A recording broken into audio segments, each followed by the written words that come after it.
Welcome to Copilot Podcasts. Imagine reading a handwritten birthday card for the first time in your life, completely on your own.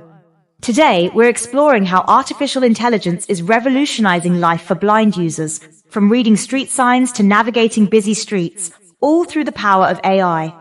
You'll discover the breakthrough tools making independence possible and understand how this technology is reshaping accessibility. You know, it's remarkable how far we've come.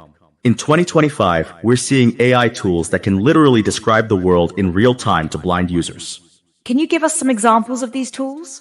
Absolutely.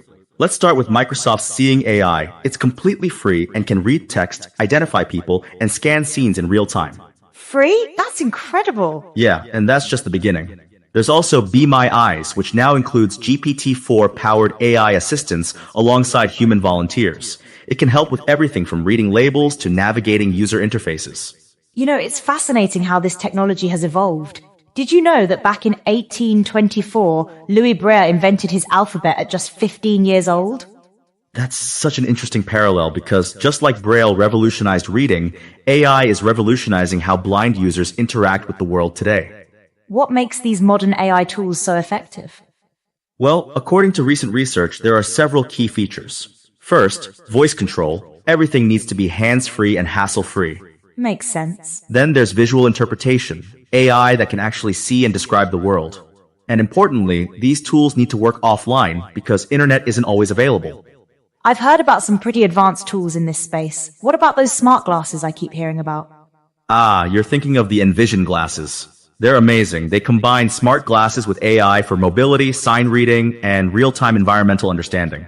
But they're not cheap, right? No, they run about $1,200 or more. But there are many free alternatives, like Google's Lookout app, which is fantastic for grocery shopping and reading receipts. You mentioned something earlier about independence. Can you elaborate on that? There was this powerful quote from a user who said, "The first time I used an AI tool, it read a street sign and told me where I was. I didn't have to ask anyone for help. That felt like freedom." That's really moving. It is. And another user shared how they used their phone to read a handwritten birthday card for the first time, something that was never possible before.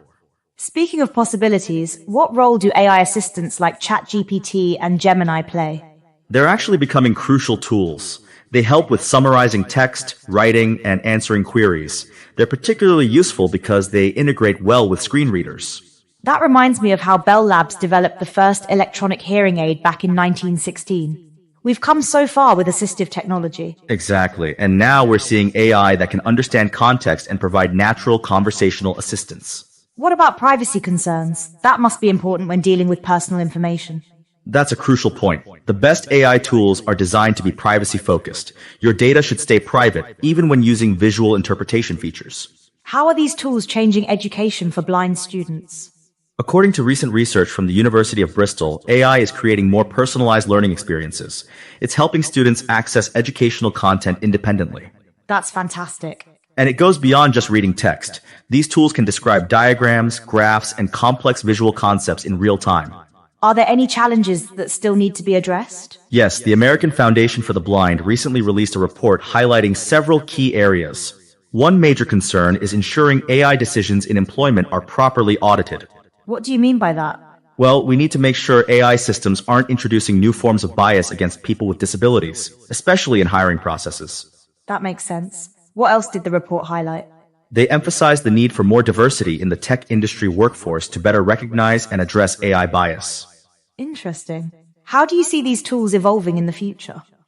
The focus is increasingly on creating more natural conversational interactions. There's new research on something called Screen Reader AI that uses advanced language models for more intuitive web navigation. Tell me more about that. It's fascinating. It creates what they call a semantic scene graph that helps users understand the relationships between different elements on a web page. That sounds pretty technical. Think of it like having a smart friend who can explain not just what's on the page, but how everything connects and works together. Ah, that makes more sense. And it's all about making the experience more natural and less mechanical. What impact is this having on daily life? It's transformative. Tasks that once required assistance, like sorting mail, matching clothes, or finding products in a store, can now be done independently. That must be incredibly empowering. Absolutely. And what's really exciting is how these tools are becoming more proactive. anticipating needs before they arise. Can you give an example? Sure, some AI tools can now alert users to changes in their environment, like when someone approaches or when a traffic light changes, without being specifically asked. That's incredible progress. And it's happening rapidly. The technology is evolving faster than ever, with new features being added almost monthly. What about cost? Is this technology accessible to everyone who needs it? That's a crucial question. While some tools like Seeing AI and Be My Eyes are free, others can be expensive. It's an ongoing challenge to make advanced features more affordable. Right, like those smart glasses you mentioned earlier. Exactly. But we're seeing more companies offering free alternatives or basic versions of their tools, which is encouraging. How can developers ensure they're creating truly useful tools? The key is involving blind users in the development process. The best innovations come from continuous feedback from the community. That makes perfect sense. And it's not just about fixing problems, it's about creating new possibilities that weren't even imaginable before. As we wrap up, what's the biggest takeaway about AI's role in accessibility? AI isn't just making things easier, it's fundamentally changing what's possible. It's giving people independence, dignity, and the freedom to experience the world on their own terms. That's powerful. And we're just at the beginning.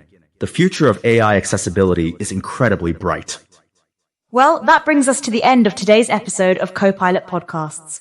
Remember, AI isn't just changing how we interact with technology, it's changing how we understand human potential. Thanks for listening.